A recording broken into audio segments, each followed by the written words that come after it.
Bismillahirrahmanirrahim. Assalamualaikum warahmatullahi wabarakatuh.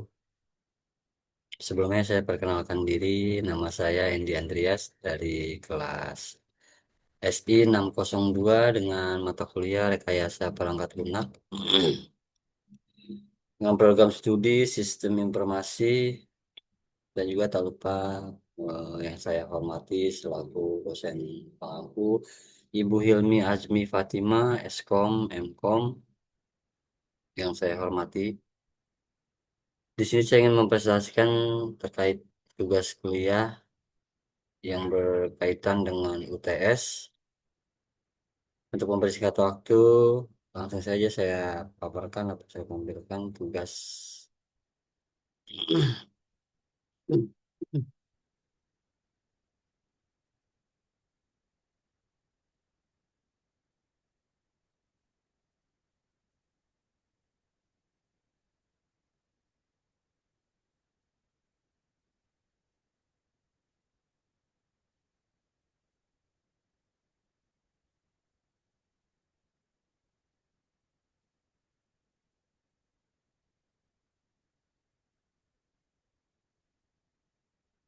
Baik, terkait tugas kuliah saya di sini yang berkaitan juga dengan UTS. Di sini ada transformasi digital pasport melalui aplikasi M-Pasport dengan studi kasus sistem informasi, analisis masalah, tantangan teknis, dan rekomendasi arsitektur. Dan apa itu dengan latar belakang, karena di sini dengan latar belakangnya terutama antrian paspor ya. Karena sebelum adanya digitalisasi di kantor imigrasi atau di seluruh Indonesia menjadi simbol inefisiensi pelayanan publik, masyarakat harus datang subuh, mengantri berjam-jam hanya untuk mendapatkan nomor antrian dan sering sia-sia atau tidak dapat nomor antrian.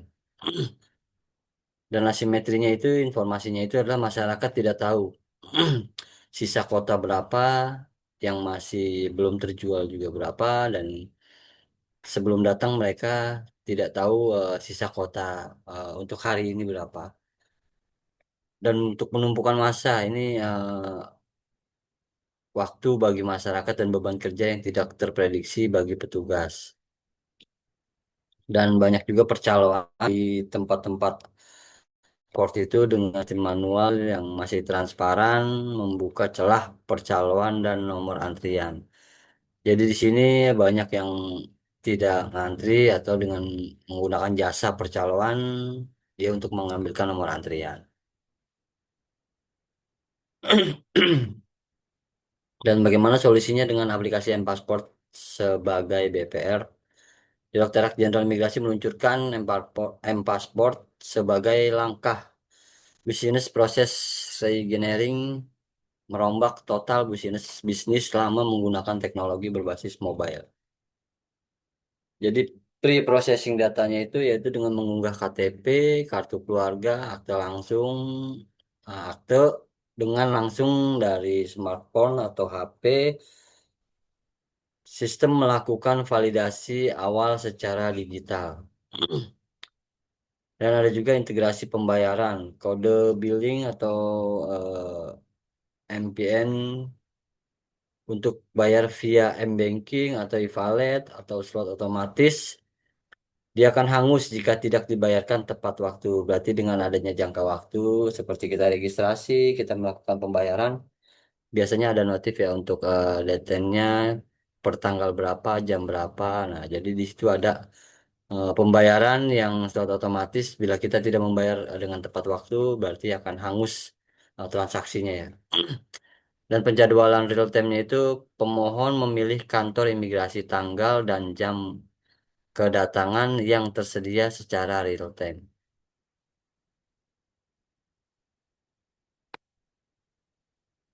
Dan juga tantangan teknis yang dihadapi.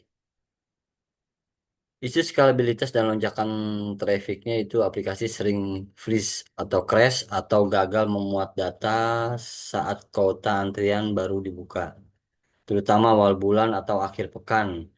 Infrastruktur server belum mampu menangani data masuk crash ya.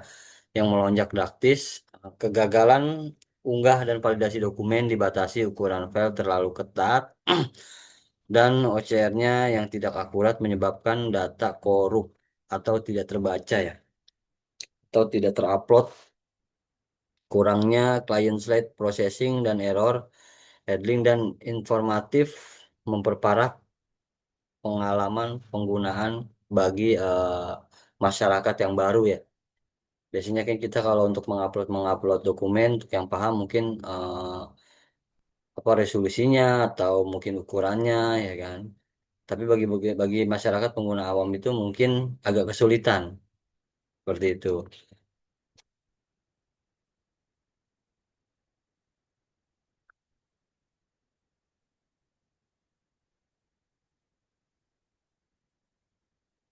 Dan juga untuk kasus nyatanya untuk pembayaran hangus tanpa alasan. Nah, di sini juga ada masalah.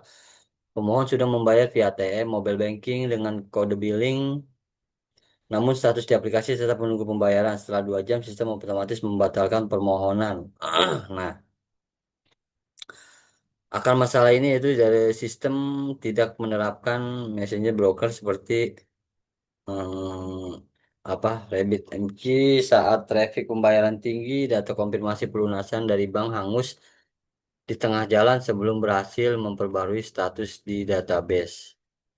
Nah, dampaknya uang terpotong, slot hangus, dan pemohon harus mengurus ke kas negara, proses birokrasi rumit dan memakan waktu berminggu-minggu. Nah, ini biasanya transaksi kita berhasil, transaksi kita gagal dan harusnya kan apa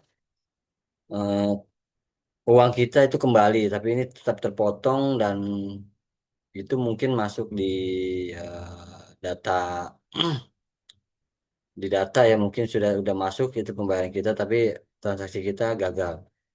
Dan itu juga banyak terjadi dan akhirnya bagi masyarakat atau banyakkan orang itu mengurus. Nah, itu untuk proses pengurusannya juga sedikit agak sulit dan memakan waktu dan juga apa untuk kembalinya itu banyak prosesnya. Biasanya seperti itu.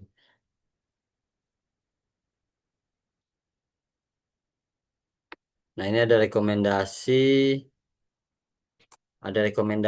event driven atau IDA ya untuk memperbaiki alur yang rusak. Kami mengusulkan perompakan arsitektur request rentan timeout menjadi berbasis event driven arsitektur menggunakan message broker seperti synchronous HTTP, messenger broker atau event driven. Arsitektur baru memastikan setiap transaksi pembayaran diproses secara andal tanpa kehilangan data, bahkan saat ribuan pengguna mengakses sistem secara bersamaan. Fungsi utama manajemen antrian transaksi yaitu banyaknya adanya message queue function, beberapa peran menampung sementara untuk setiap data transaksi pembayaran yang masuk dari interaksi pengguna. Dan cara kerjanya itu data mengkonfirmasi pembayaran. Datanya mengkonfirmasi pembayaran, impian 3 tidak langsung dipaksa masuk ke database utama. Data dimasukkan ke antrian digital terlebih dahulu. Dan tujuan sistem informasi ini mencegah data loss akibat network, teamwork, atau server crash saat menampung ribuan request secara bersamaan. Jadi di sini biasanya kita menginput itu kan ada batas waktunya ya. Biasanya ada waktu timeoutnya, waktu kita menginput data itu ada waktunya. Jadi kita bisa menginput ulang kembali atau apabila waktunya sudah habis timeoutnya, maka kita disuruh kembali untuk menginputkan kembali. Dan teks atau fitur utama pengguna itu sinkronisasi mandiri. Penggunaan dapat menekan tombol cek status pembayaran manual jika status tidak kunjung berubah setelah pembayaran via bank.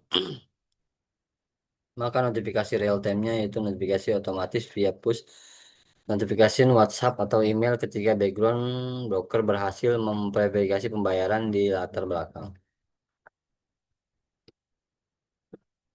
Masa tenggang grade itu pengguna melihat status dalam proses verifikasi beserta hitung mundur sehingga mereka tahu slot aman yang tidak hangus sepihak.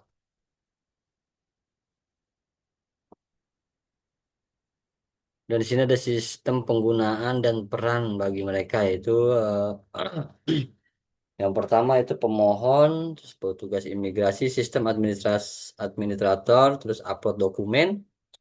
Nah, di sini ada verifikasi dokumen atau berkas. Nah, di sini ada monitor untuk mengecek data-data berkasnya dan ada PV MBN, terus ada beberapa ini ya. Nah, di sini juga ekosistem penggunaan paspor, sistem yang memperbaiki melibatkan tiga aktor utama dengan tanggung jawab yang saling melengkapi untuk memastikan alur pelayanan paspor berjalan lancar, transparan, dan andal. Pemohon pengguna akhir dan membutuhkan kepastian status pembayaran. Petugas imigrasi yaitu operator yang memastikan memverifikasi dan mengelola kota. Nah, ini operator yang memastikan untuk memverifikasi dan mengelola kota yang tersedia dan admin sistem itu tim teknis yang memantau infrastruktur dan konfigurasi. Dari kesimpulan rekomendasi utamanya itu adalah satu, diterapkan event driven arsitektur, ganti arsitektur sinkronus HTTP dengan messenger broker untuk mencegah data loss saat lonjakan traffic. Optimal client slide processing, tambahkan kompres gambar otomatis dan error handling yang informatif untuk pengalaman unggah dokumen yang lebih baik. Bangun fitur grade period, berikan masa tenggang dan notifikasi real time agar pemohon tidak kehilangan slot akibat gangguan jaringan di luar kendali mereka. Baik, itu aja sedikit presentasi tentang tugas saya yang terkait dengan UTS. Dan selebihnya saya mohon maaf untuk Ibu Hilmi apabila ada kekurangan dari saya, mohon dimaklumi. Dan sebelumnya saya akhiri juga untuk paparan atau presentasi saya.